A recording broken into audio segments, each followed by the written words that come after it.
Assalamualaikum warahmatullahi wabarakatuh. Perkenalkan kami dari kelompok 9 teori 1 akan menjelaskan mengenai tutorial uji regresi menggunakan aplikasi SPSS, yang mana ini merupakan tugas kelompok dari mata kuliah Metodologi Penelitian dan Statistik. Kami diampu oleh Ibu Apoteker Inaratul Rizky Hanifah, Master Science, dan kelompok kami terdiri dari 4 orang. Yang pertama yaitu Nadia Sherly Widya, yang kedua Nadia Dwi Puspita, yang ketiga Naufal Rosika, dan yang keempat Novi Puspitasari. Yang pertama saya akan menjelaskan terlebih dahulu mengenai konsep dasar dari uji regresi ini. Uji regresi ini bisa disebut dengan analisis regresi berganda, karena yang digunakan ada dua variabel bebas, yaitu yang pertama variabel bebasnya atau X1 itu ada status gizi ibu hamil, dan yang kedua ada kadar hemoglobin atau X2. Konsep dasarnya sebagai berikut. Analisis regresi berganda bertujuan untuk mengetahui ada atau tidaknya pengaruh dua atau lebih variabel terikat atau disebut dengan Y. Uji T bertujuan untuk mengetahui ada atau tidaknya pengaruh parsial atau sendiri yang diberikan variabel bebas atau X terhadap variabel terikat. Uji F bertujuan untuk mengetahui ada atau tidaknya pengaruh simultan atau bersama-sama yang diberikan variabel bebas atau X terhadap variabel terikat Y.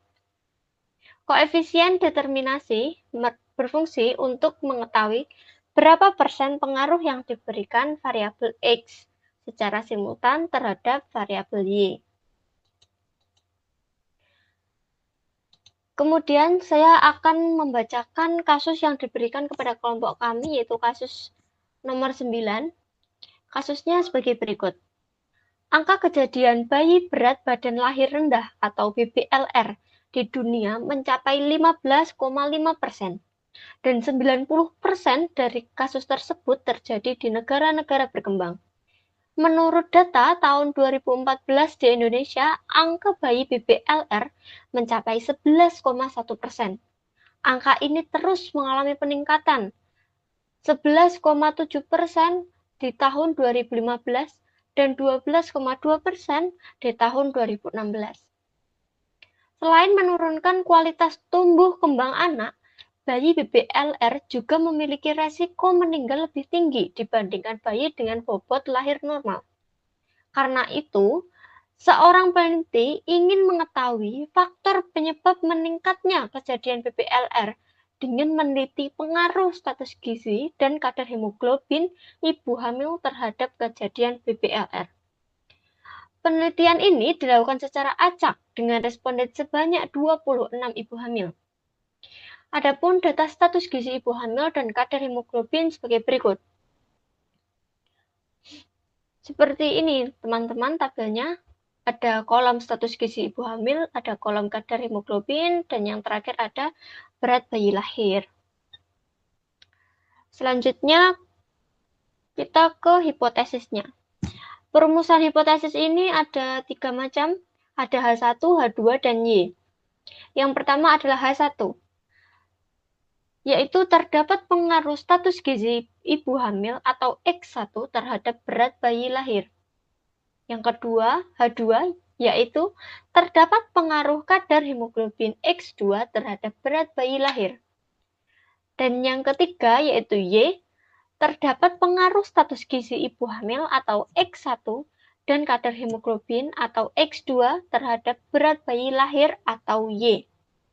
Tingkat kepercayaan yang digunakan pada penelitian ini yaitu 95%, atau bisa disimpulkan dengan A sama dengan 0,05. Ini merupakan nilai standar statistik.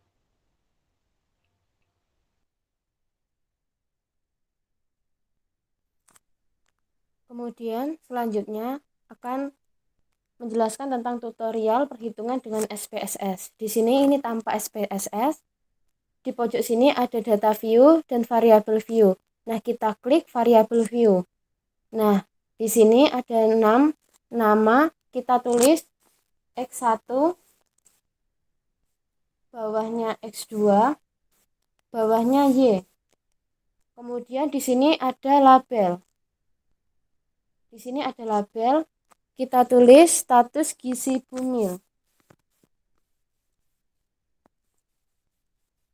Dengan simbol X1, kemudian yang kedua kadar hemoglobin.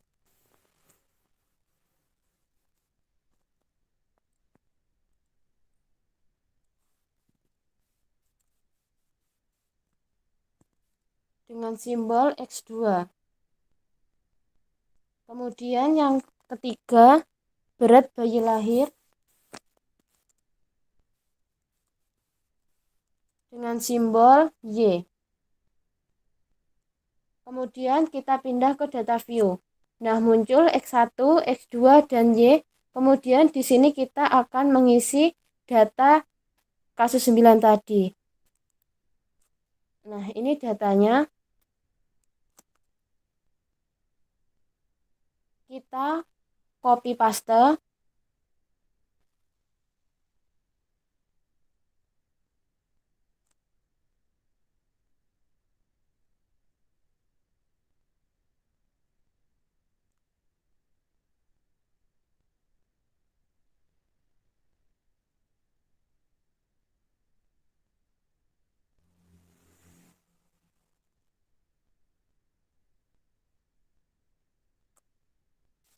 Kemudian kita paste ke sini, ke SPSS. Nah, setelah itu muncul. Setelah itu kita pindah ke analisis, kita pilih regresi, kemudian linear. Nah, kemudian berat bayi simbol X tadi kita pindah ke dependent, kemudian status gizi bumil, kita pindah ke independent, kemudian kadar hemoglobin kita pindah ke independent. Nah, lalu pencet OK. Nah, setelah itu muncul regresi. Nah, ini sudah ada regresi, berarti data kita sudah benar. Di sini kita dapat melihat data-data tersebut, variabel antara, remove, model summary, ANOVA, dan koefisien. Dari data ini semua yang bisa digunakan untuk menghitung F dan T itu ada ANOVA dan koefisien.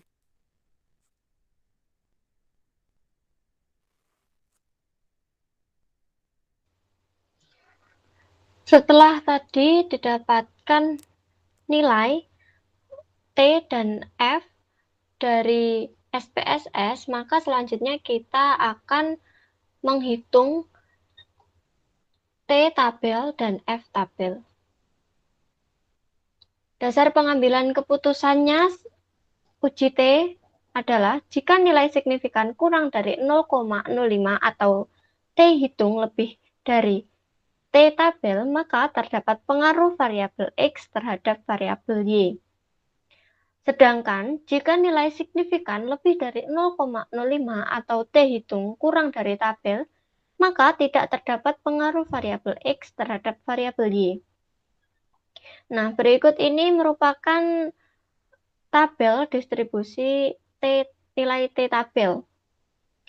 Dapat dilihat ya teman-teman. Kemudian untuk menghitungnya kita menggunakan rumus T tabel sama dengan T dalam kurung A per 2 atau A dibagi 2, titik koma, N dikurangi K dikurangi 1, tutup kurung. Nah, A ini merupakan tingkat kepercayaan. Tingkat kepercayaan yang kita gunakan tadi adalah 95% atau bisa dengan perhitungan desimal yaitu 0,05. Sedangkan N merupakan jumlah sampel. Jumlah sampel yang kita gunakan pada kasus 9 tadi ada 26. Sedangkan K merupakan jumlah variabel X. Jumlah variabel X tadi ada 2, X1 dan X2. Selanjutnya, kita langsung masukkan angka-angka tersebut ke dalam rumus. T-nya tetap A per 2 A tadi 0,05 dibagi 2 sama dengan 0,025 dan N tadi 26 dikurangi K adalah 2 dan dikurangi 1. 1 merupakan nilai ketetapan rumus dalam penetapan nilai T tabel. Selanjutnya dihasilkan T 0,025 titik, 23. Selanjutnya kita cek di tabel distribusi nilai T tabel.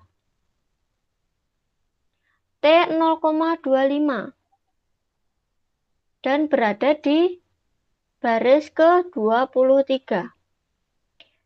Sehingga didapatkan nilai 2,069. Selanjutnya yaitu uji F. Uji F nilai tabel F ini terdapat dasar pengambilan keputusan. Nah, dasar pengambilan keputusan ini hampir sama dengan uji T tadi. Jika nilai signifikan kurang dari 0,05 atau F hitung lebih dari F tabel, maka terdapat pengaruh variabel X secara simultan terhadap variabel Y. Sedangkan jika nilai signifikan lebih dari 0,05 atau F hitung kurang dari F tabel, maka tidak terdapat pengaruh variabel X secara simultan terhadap variabel Y. Berikut adalah tabelnya. Kemudian langsung ke rumus F tabel sama dengan F K titik koma N dikurangi K. Seperti tadi ya, K merupakan jumlah variabel X, ada 2, dan N merupakan jumlah sampel. Sampel pada kasus 9 ini ada 26. Kemudian dimasukkan angkanya ke dalam rumus. F dalam kurung K 2 titik koma 26 dikurangi 2 sehingga hasilnya 24. Dihasilkan F 2 titik koma 24. Kita cek ke tabel.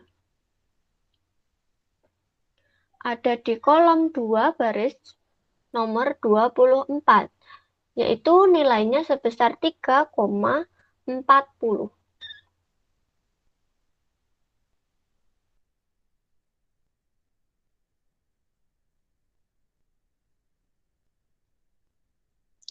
Selanjutnya yaitu hasil pembahasan hipotesis H1 dan H2 uji T. Berikut adalah tabel koefisien. Selanjutnya untuk poin A, pengujian hipotesis pertama H1, diketahui nilai signifikan untuk pengaruh X1 terhadap Y adalah sebesar 0,00 kurang dari 0,05 dan nilai T hitung 4,492 lebih dari 2,069. Di mana 2,09 merupakan hasil dari T tabel.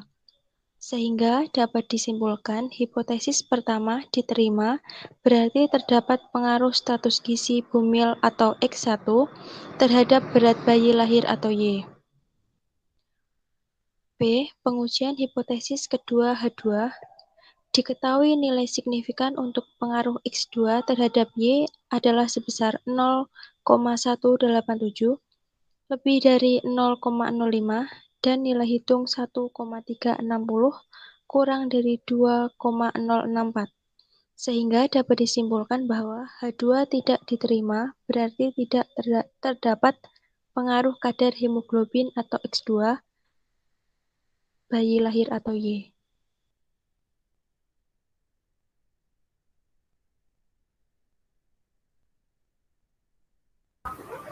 Baik, selanjutnya yaitu pengujian hipotesis H3 dengan uji F. Berikut adalah tabel ANOVA dari aplikasi SPSS tadi. A. Pengujian hipotesis ketiga atau H3. Berdasarkan output di atas, diketahui nilai signifikan untuk pengaruh X1 dan X2 secara simultan terhadap Y sebesar 0,00 kurang dari 0,05 dan nilai F hitung 11,213 lebih dari 3,40. Sehingga dapat disimpulkan bahwa H3 diterima, yang berarti terdapat pengaruh status gizi bumil atau X1 dan kadar hemoglobin X2 secara simultan terhadap berat bayi lahir atau Y besar. Berikut adalah tabel dari koefisien determinasi. Dapat dilihat tabel model sumari di bawah, nilai R² yang diperoleh sebesar 0,494. Hal ini mengandung arti bahwa pengaruh variabel X1 dan X2 secara simultan terhadap Y sebesar 49,4%. Kesimpulan, dari data yang diperoleh di atas dapat disimpulkan bahwa status gizi bumil mempengaruhi berat bayi lahir, sedangkan kadar hemoglobin tidak mempengaruhi berat bayi lahir. Baik, sekian video tutorial dari kami tentang uji regresi linear pada aplikasi SPSS. Bila ada salah kata, mohon maaf. Wassalamualaikum warahmatullahi wabarakatuh.